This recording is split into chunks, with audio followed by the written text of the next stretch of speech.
우리가 역사를 살펴보면은 우리 인간은 끊임없이 참다운 행복을 추구해 왔습니다. 특별히 우리 한국 사람들이 더 복에 큰 관심을 갖고 있다, 그런 말 듣습니다. 그것도 그럴 것이, 우리 한국 사람들은 수저나 밥 그릇에도 복자를 새기고 여성들의 옷고름이나 옷깃에도 복자를 새겨놓고 집에도 복자를 많이 붙여 놓은 것을 볼 수 있습니다. 그러나 행복을 추구하고 축복을 소원하는 것은 비단 우리 한국 사람뿐이겠습니까? 온 인류의 공통된 염원이요 소원이라고 말할 수 있습니다. 우리가 성경을 읽어봐도 축복은 성경에 아주 중요한 위치를 차지하고 있습니다. 예를 들면 창세기 12장 1절 이하에 보면은 하나님께서 믿음의 조상 아브라함을 불러서 미지의 세계 가나안 땅으로 나가게 할 때에 이렇게 말씀합니다. 내가 너로 큰 민족을 이루고 내게 복을 주어 내게 내 이름을 창대케 하리니 너는 복의 근원이 될지니라. 너를 축복하는 자를 내가 축복하고 너를 저주하는 자를 저주하리니 모든 족속이 너를 인하여 복을 받을지니라, 그렇게 말씀합니다. 또 모세 오경을 읽어봐도 쉽게 말해서 하나님의 말씀에 순종하면 복을 얻고 불순종하면은 화와 저주가 있을 것을 선언하는 내용입니다. 이처럼 기독교 복음에 있어서 축복은 중요한 위치를 찾고 있습니다. 그런데 최근에 강단에서 복을 이야기하면은 기복사상이라고 해서 비판을 많이 합니다. 그것은 복의 문제 때문이 아닙니다. 복의 개념에 대한 바른 이해가 되지 못했기 때문입니다. 기독교의 복이 현세적인 축복, 육신적인 축복과 물질적인 축복인 것처럼 착각하는 데서 생기는 문제입니다. 우리 기독교가 말하는 축복은 육신적인 축복이나 현세적 축복 이상의 보다 높은 차원의 축복이 되는 것입니다. 오늘은 특별히 말씀이 육신이 되어 우리 가운데 거하시게 된 성서주일을 기념하고 축하하는 주일입니다. 우리가 요한복음 1장 14절에 보면은 말씀이 육신이 되어 우리 가운데 거하심에 우리가 그 영광을 보니 아버지 독생자의 영광이요 은혜와 진리가 충만하더라 했습니다. 무슨 말입니까? 말씀되는 로고스가 우리 가운데 계심으로 우리가 하나님 아버지의 영광을 친히 바라보게 되었고, 그 하나님 아버지의 영광을 통해서 하나님의 풍성한 은혜와 진리의 축복이 우리 가운데 임하게 되었다고 하는 말입니다. 이 말씀을 사도 요한은 계시록 1장에서는 조금 다른 말씀으로 우리에게 표현해 줍니다. 이 예언의 말씀을 듣는 자와 읽는 자들과 그리고 거기에 기록된 것을 지키는 자들이 복이 있다고 말씀을 해주고 있습니다. 이 예언의 말씀은 사도 요한이 patmos섬에서 본 환상과 계시의 말씀을 의미합니다. 다른 말로 말해서 좁은 의미로는 요한 계시록에 기록된 말씀을 의미합니다. 그러나 넓은 의미에서는 신구약 전체 속에 계시된 하나님의 말씀을 의미한다고 말할 수 있습니다. 오늘 본문 1장 1절에 보면은 예수 그리스도의 계시란 말씀으로 시작을 하고 있습니다. 이 계시는 하나님께서 우리에게 자기 자신을 나타내 보이신 것을 말합니다. 우리 기독교 안에는 두 개의 계시가 있음을 강조합니다. 하나는 일반 계시 혹은 자연 계시입니다. 이것은 하나님께서 자연을 통해서 우주 삼라만상을 통해서 하나님 자신을 우리 인간에게 나타내 보이신 것을 말합니다. 우리는 자연의 아름다움과 창조의 장엄성을 통해서 하나님의 위대한 창조의 솜씨를 접하게 됩니다. 그 배후에 계시는 역사의 주인공이 되시는 하나님을 우리는 생각하게 됩니다. 그러나 우리는 일반 계시, 자연 계시를 통해서 하나님을 바로 이해할 수가 없습니다. 그것만은 불충분합니다. 그것으로는 부족합니다. 그래서 하나님께서 친히 자기 자신을 특별히 계시해 주었습니다. 그것이 바로 성경 말씀을 통해서 계시해 주신 것입니다. 우리는 이 성경을 특별 계시라 그렇게 부르고 있습니다. 그러나 이 성경 말씀 중에서도 예수 그리스도가 성육신 하셔서 하나님 아버지와 하나님 아버지의 진리의 세계를 보여준 것은 특별 계시 중에 특별 계시가 되어지는 것입니다. 오늘은 말씀 되시는 예수 그리스도가 세상에 오심으로 우리에게 허락해 주신, 계시해 주신 은혜와 축복을 생각해 보면서 함께 은혜를 나누고자 합니다. 오늘 본문 3절에 보면은 이 예언의 말씀을 읽는 자들과 듣는 자들과 거기에 기록된 것을 지키는 자들이 복이 있다고 말씀합니다. 여기 복받는, 축복받는 비결이 잘 나타나 있습니다. 물론 복받기 전에 복의 개념을 바로 이해하는 것이 중요합니다. 성경이 말하는, 기독교가 말하는 참된 축복이 무엇인가를 바로 이해하는 것이 더 중요합니다. 동양에서는 건강하고 오래 사는 5가지 축복을 복으로 생각했습니다. 이것은 육신적인 물질적인 축복에 근거를 합니다. 그러나 예수님께서는 세상에 오시어서 산상보훈을 통해서 더 신령한 하늘나라의 축복을 우리에게 말씀해 주셨습니다. 심령이 가난한 자가 복이 있다든가, 애통하는 자가 복이 있다든가, 혹은 의를 사모하고 추구하는 사람이 복이 있다든가, 화평을 추구하는 사람이 복되다고 우리에게 가르쳐 주었습니다. 이것은 보다 차원 높은 영적 세계의 축복을 우리에게 말해 주고 있는 것을 우리는 여기서 생각해 볼 수 있습니다. 우리 기독교의 축복이라고 하는 것은 하나의 물질적인 현세적인 축복 이상의 영원한 영생의 축복인 것을 우리에게 가르쳐 주는 이야기입니다. 그런데 이러한 참된 축복을 우리가 어떻게 받을 수 있는 것인가? 사도 요한은 바로 그 비결을 오늘 본문에서 제시해 주고 있습니다. 이 예언의 말씀을 읽는 자들과 듣는 자들과 거기에 기록된 것을 지키는 자들이 복이 있느니라. 여기 복이라고 하는 말이 나오는데 헬라어로는 마카리오스라는 말을 썼습니다. 이것을 영어로는 blessing, 축복 혹은 happiness, 행복으로 번역을 할 수 있습니다. 그러나 헬라어에 또 다른 축복이라는 단어가 있습니다. 유로고스라는 말이 있습니다. 유는 것이란 뜻이고 로고스는 말씀이란 뜻입니다. 좋은 말씀이란 뜻입니다. 좋은 말씀이 축복입니다. 그것이 곧 복음인 것입니다. 쉽게 말해서 좋은 말씀을 계속 듣고 우리의 삶 속에 간직하게 되면은 우리의 삶 속에, 인격 속에, 우리의 내면적인 삶 속에 좋은 생각이 깃들게 됩니다. 싹트게 됩니다.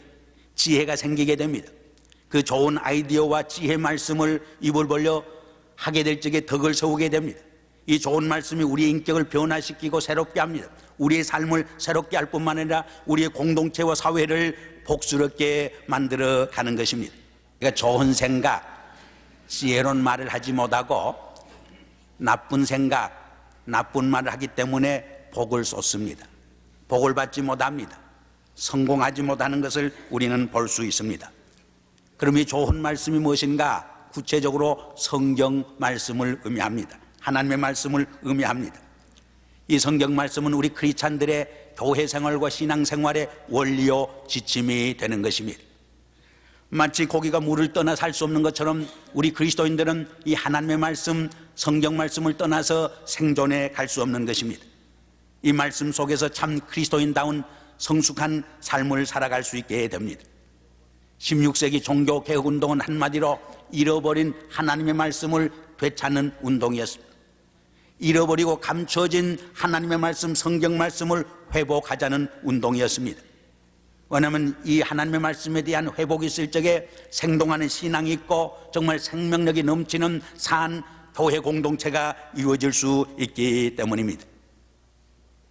그럼 이 성경은 어떤 책인가? 어떻게 이루어졌는가? 우리가 겉으로 보면은 40여 명의 저자에 의해서 1600년 동안 기록되었습니다. 이렇게 다른 저자들이 각각 다른 역사적 배경과 시대적 배경 속에서 기록했지만은 거기에는 분명한 통일성이 있음을 보게 됩니다. 하나의 뚜렷한 주제가 거기 나타나 있습니다. 우리가 성경을 읽어보면은 때로는 우리 눈을 찌푸리게 하고 마음을 좀 괴롭게 하는 장면도 많습니다. 거기에는 아름다운 미사역으로 인간의 좋은 면만, 역사의 좋은 면만 기록해 주지 않습니다. 인간의 지저분한 수치스러운 면, 타락한 죄상까지 기록을 해주고 있습니다. 그래서 난처하게 만들 데가 없지 않아 있습니다. 성경은 이렇게 미사역으로 좋은 면만 기록했기 때문에 성경이 아닙니다. 인생의 어두운 면, 수치스러운 면, 죄악스러운 면까지 사실 그대로 진실되게 정직하게 기록해 주고 있다고 하는데 오히려 성경의 위대성이 있음을 우리는 알고 있습니다. 노아가 술이 취해서 하체를 드러냈다는 이야기, 다윗이 울리야를 전쟁터에 보내고 그 아내 밧세바를 취해서 간음했다는 이야기, 다말이 시아버지와 동침했다는 이야기, 우리가 읽기에 정말 거북합니다. 그러나 그런 것이 오히려 인간의 실상인 것입니다. 그것이 인간의 실존임을 우리에게 보여줍니다. 우리 인간의 모습 그대로 정난하게 드러내 보여주기 때문에 성경은 우리에게 오히려 하나님의 말씀으로 임재하고 있음을 우리는 알게 됩니다. 이 성경은 인간의 손으로, 인간의 입으로 기록했지만은 그는 하나님의 성령의 감동을 통해서 기록한 것입니다. 인간의 문화와 인간의 손을 이용해서 썼지만은 그 인간의 문화와 인간의 손을 통해서 하나님께서 역사 속에 우리 인간에게 계시하고자 하는 하나님의 위대한 계획과 하나님의 위대한 진리와 하나님의 위대한 뜻을 밝혀주고 있는 책이라고 하는데 성경의 위대성이 있는 것입니다. 그래서 사도 바울은 디모데후서 3장 16절에서 모든 성경은 하나님의 감동으로 된 것이라고 우리에게 분명히 말씀해 줍니다. 사도 베드로도 베드로후서 1장 21절에서 예언은 언제든지 사람의 뜻으로 낸 것이 아니요 오직 성령의 감동을 입은 사람들이 하나님께 받아 말한 것이라 이렇게 말씀하고 있습니다. 그러므로 성경을 바로 이해하려면, 그 뜻을 바로 터득하려면 성령의 감화와 감동과 도움이 필요합니다. 성령의 감동을 통해서 기록된 것이기 때문에 단순히 인간의 지식만으로는 이 심오한 진리를 다 이해하고 터득할 수 없게 되는 것을 우리는 기억해야 합니다. 뿐만 아니라 이 성경은 세상의 어떤 지식으로 풀이할 수 없습니다. 성경 말씀 그 자체로 풀이해야 하는 것입니다. 어떤 구절의 어려움은 다른 구절 속에서 조명해 볼 적에 그 뜻이 분명해지는 것입니다. 다른 말로 말해서 구약 성경은 신약 말씀으로 조명해 볼 적에 구약 말씀의 진정한 본의를 우리는 찾게 됩니다. 반면에 신약 말씀은 구약의 배경에 렌스를 가지고 조명해 보고 그 렌스를 통해서 비춰볼 적에 그 신약 속에 계시된 하나님의 위대한 진리와 비밀을 우리는 찾을 수 있게 되는 것입니다. 그래서 종교개혁자들은 이 성경을 이해하는 두 가지 원리를 늘 강조했습니다. 첫째 원리는 성경은 성경으로 풀어야 한다는 것입니다. 성경은 성경 말씀으로만 바로 이해하고 풀 수 있다는 것입니다. 두 번째로는 성령의 도심과 감동을 받아서 읽을 적에 이 성경 말씀 속에 계시된 하나님의 진리를 바로 이해할 수 있다고 하는 것입니다. 그래서 무디는 성경을 변호해 주는 것은 성경 그 자체 이상으로 위대한 것이 없다고 말했습니다. 조지 팍스는 성경은 성령의 감동을 받아서 쓴 것이기 때문에 성령을 받지 않은 사람은 성경을 바로 이해할 수 없다고 그는 주장을 하기도 했습니다. 그럼 성경의 대주제가 무엇인가? 한마디로 말해서 예수 그리스도입니다.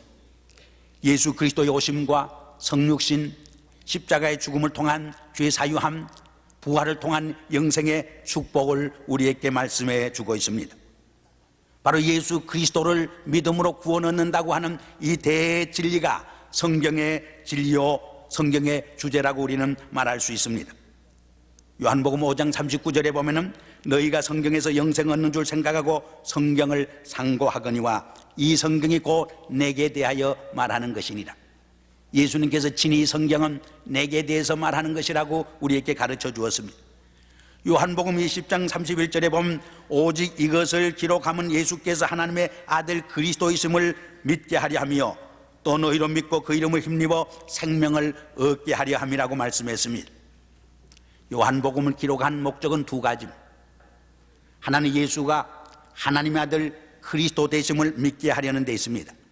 두 번째로는 예수를 믿음으로 영생을 구원을 얻게 하는 데 목적이 있습니다. 그래서 요한복음을 읽어보면 1장에서 21장까지 이 두 가지 목적을 가지고 계속 기록한 것을 봅니다. 1장에서는 빛으로 오신 예수 그리스도를 보여줍니다.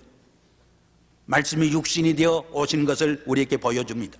그것은 예수가 보통 사람이 아니고 하나님의 아들됨을 믿게 하려는 데 있습니다. 믿어 어둠 속에 사는 인생들이 빛 가운데로 나아가기를 우리에게 바라는 것입니다. 2장에서는 예수님께서 세상에 오시어서 제일 처음으로 기적을 행한 물로 포도주가 되게 한 사건이 있습니다. 그 기사를 통해서도 예수는 하나님의 아들이 되시고 그리스도가 되심을 우리에게 믿게 하려는 데 있습니다. 두 번째는 그를 믿음으로 우리도 물이 포도주가 된 것처럼 중생한 삶, 변화된 삶, 구원의 삶, 영생의 삶이 있음을 우리에게 말해 주려는 데 있습니다. 3장에는 예수와 니고데모의 대화가 있습니다. 니고데모와 예수님의 대화를 통해서 중생의 삶, 거듭남의 삶을 우리에게 가르쳐 줍니다. 그 장면을 통해서도 예수님은 보통뿐이 아닌 하나님의 아들이요 그리스도가 되심을 우리에게 보여줍니다. 그리고 그를 믿을 적에 영생의 삶, 거듭남의 삶이 있음을 우리에게 가르쳐 줍니다. 4장에는 사마리아 우물가에서 한 여인을 만난 예수님의 대화가 나옵니다. 그 장면을 통해서도 예수님을 세 단계로 이해하게 되는 모습을 보여줍니다. 첫째 단계는 낯선 유대인, 두 번째 단계는 선지자로 나타난 예수, 세 번째 단계는 바로 그들이 기다리는 메시아 그리스도임을 우리에게 가르쳐 줍니다. 그때 그녀는 물동이를 던져주고 마을로 뛰어들어가서 내가 메시아를 만났다고 복음을 증거하게 되는 것을 봅니다. 그리스도를 통해서 잃어버린 삶의 이상과 삶의 비전을 되찾고 영생을 얻게 되는 장면을 우리에게 보여주고 있습니다. 이 요한복음 20장 31절은 요한복음을 기록한 목적인 동시에 바로 성경을 기록한 목적이 된다고 말할 수 있습니다. 이 점에서 우리 그리스도인들은 성경을 깊이 묵상하고 읽고 생활에 옮길 수 있어야 합니다. 성경을 열심히 공부해야 합니다. 우리가 성경을 공부하는 세 가지 목적을 우리는 들 수 있습니다. 하나는 성경을 공부함으로 삼위일체 하나님을 바로 알게 됩니다. 하나님과 예수 그리스도와 성령을 이해하게 됩니다. 그럼 마지막으로 이 말씀을 읽고 듣고 지키는 자가 어떤 축복이 있는가 간단히 몇 가지로 말씀을 드리려고 합니다. 첫째로 믿음의 축복이 뒤따르게 됩니다. 우리의 믿음이 건강해지고 경건한 신앙이 육성되어집니다. 바울은 믿음은 들음에서 온다고 그랬습니다. 그리고 들음은 그리스도의 말씀에서 온다고 말합니다. 로마서 10장 17절에서 그렇게 말합니다. 우리가 말씀을 읽고 배울 적에 우리의 신앙이 성장하고 우리의 신앙이 성숙해지는 것입니다. 믿음은 곧 하나님의 관점에서 인생과 역사를 바라보는 것을 말합니다. 우리가 역사와 인생을 예수 그리스도의 관점에서 하나님의 관점에서 보게 될 적에 우리의 삶은 달라집니다. 우리의 역사와 공동체는 변화됩니다. 우리가 이 말씀 안에서 믿음을 간직하게 될 적에 우리의 인격이 달라지고 우리의 삶이 새로워지는 것을 우리는 볼 수 있습니다. 믿음은 예수 그리스도로 하여금 그리스도를 통해서 하나님께서 베풀어 주신 하나님의 놀라운 은혜를 받아들이는 그릇인 것입니다. 그래서 에베소서 2장 8절 이하에 보면 우리가 구원받는 것은 우리의 공로나 행위로 맘지 아니하고 하나님의 은혜로 인하여 믿음으로 말미암아 구원을 얻는다고 우리에게 가르쳐 주고 있습니다. 두 번째로는 우리가 성경을 열심히 읽을 적에 주님의 참 제자가 되고 모든 죄악과 율법에서 해방과 자유함을 얻게 됩니다. 요한복음 8장 32절에 보면은 너희가 내 말에 거하면 참 내 제자가 되고 진리를 알지니 진리가 너희를 자유케 하리라 했습니다. 예수님은 너희의 소유가 너희를 자유케 하리라 하지 않았습니다. 너희의 재물이 너희를 자유케 하리라 가르쳐 주지 않았습니다. 너희의 지식과 지혜가 너희를 자유케 하리라 말씀하지 않았습니다. 너희가 진리를 알지니 진리가 너희를 자유케 하리라고 말씀했습니다. 우리 인간은 빵만 먹고 사는 존재가 아닙니다. 진리를 먹고 사는 존재입니다. 이 진리를 깨닫게 될 적에 삶의 기쁨과 희열이 있습니다. 삶의 보람을 느낍니다. 행복감을 누리게 되는 것입니다. 그래서 공자는 아침에 도를 깨달으면 저녁에 죽어도 한이 없다고 하는 유명한 말을 남기기도 했습니다. 세 번째로 온전한 인격을 이루게 됩니다. 디모데후서 3장 16절에 보면 모든 성경은 하나님의 성령의 감동으로 된 것으로서 교훈과 책망과 바르게 함과 의로 교육하기에 유익하니 이는 하나님의 사람으로 하여금 온전케 한다, 그렇게 말씀해 주고 있습니다. 우리는 말씀 안에서 온전한 신앙 인격을 이루게 됩니다. 그러나 이 성경 말씀이 그렇게 귀하지만은, 성경 말씀이 그렇게 많은 축복을 약속하지만은 우리가 성경을 읽지 아니하고 듣지 아니하고 이 말씀을 우리가 생활 속에서 지키지 않을 적에 그 축복은 우리와는 아무 상관이 없게 되어집니다. 사랑하는 성도 여러분, 여러분 중에 고독하고 외로운 분이 있습니까? 사업에 실패했다고 눈물 흘리는 분이 있습니까? 가정에 어려움이 있다고 좌절하는 분이 있습니까? 삶의 의미를 찾지 못하고 허무 속에 방황하는 분이 있습니까? 어둠 속에서 길 잃고 방황하는 심령이 있습니까? 하나님 말씀 안에서 위로를 찾으시길 바랍니다. 하나님 말씀 안에서 주시는 삶의 기쁨과 보람과 이상을 바라볼 수 있기를 바랍니다. 하나님의 말씀 속에 계시된 진정한 소망을 바라볼 수 있기를 바랍니다. 거기에 참된 소망이 있습니다. 거기에 영원한 소망이 있습니다. 거기에 새로운 삶의 약속이 있음을 우리는 잊지 말아야 할 것입니다. 그래서 아브라함 링컨은 하나님께서 주신 최상의 선물이 성경이라고 말했습니다. 세상의 모든 좋은 것은 이 성경을 통해서 우리에게 주어진다고 주장을 했습니다.